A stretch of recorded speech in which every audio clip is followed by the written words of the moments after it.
So, like I said, I did sort of jump over.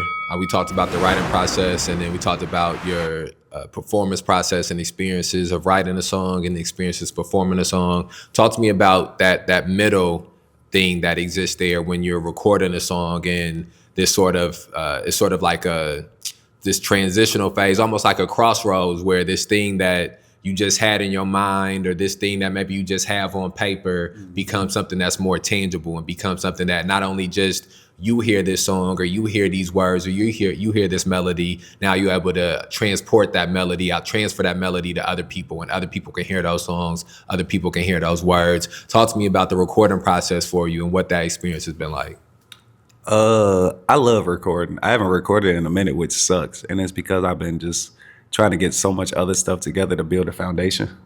And so, like, sometimes it takes that, but at the end of the day, I never stop writing. But getting in the studio is definitely dope to me. I never bring anyone to the studio with me. Okay. I record by myself. Okay. I don't like having a group full of people. I don't have a lot of people in the studio with me because it's too much of a distraction on things that I need to be getting done. And me being the artist that I am and being a writer and not a person who freestyles and goes to the studio with just a beat or anything like that, I actually like to take time to write my music out and actually feel it and know exactly what I'm doing with this song. Okay. And I practice before I even go to the studio. Okay. I will sit in my car and rap this song 100 times and make sure that I got it down pat to the melody that I want to hear, to the ad-libs that I hear in the back and everything like that, so that when I get to the studio, I can record you a song in 20 minutes. Right. And the rest of the time you can just spend on master. Right. And we can get to the next song. Right. And I just like doing that because it helps me work smoother. And so, like, to take out the distractions of everything and everyone, when it's your passion and your dream and the things that you're trying to get done, it works for me. That's what's up. So I love recording, and especially being in there by myself with just me and the producer, so we can just make this art come to life. Okay.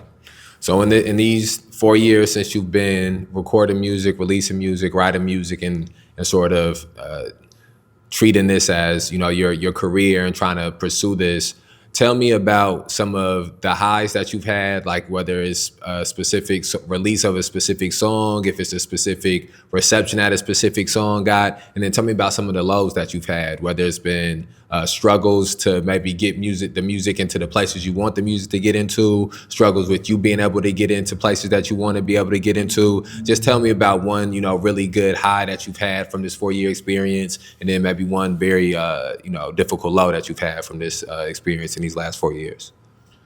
I would say that my high will always be my first drop when I drop Flex.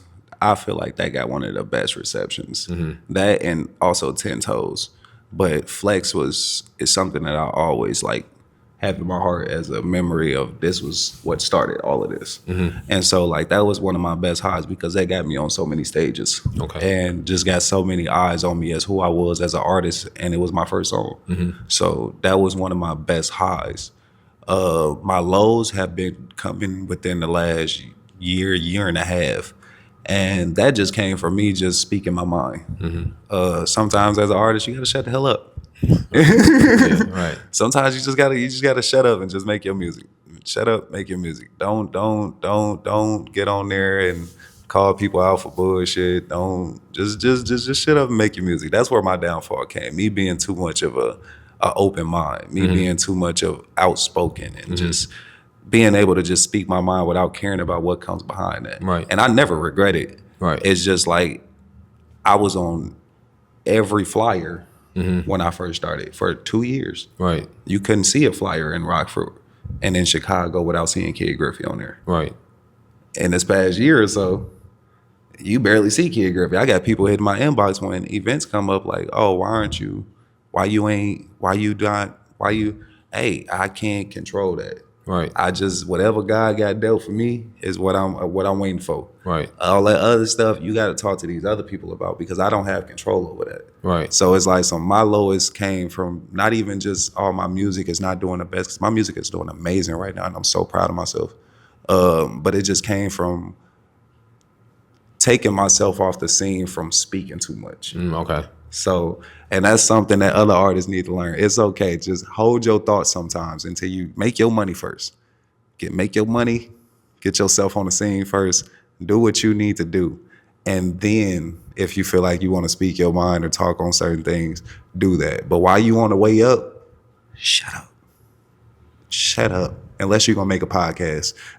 Like, shut up and just make your music, because it's the best way to go, because people only see you for who you are and what you want them to see you for, and that's an artist. They don't see you as, oh, this is the person who is from the same city as me, and he's speaking on the city and this and that and this and that. No, they don't want to. Just make them see you as an artist and what you want to be seen as. Sometimes you make mistakes by speaking too much. Right. So Yeah, I that's think something that I've learned. Yeah, and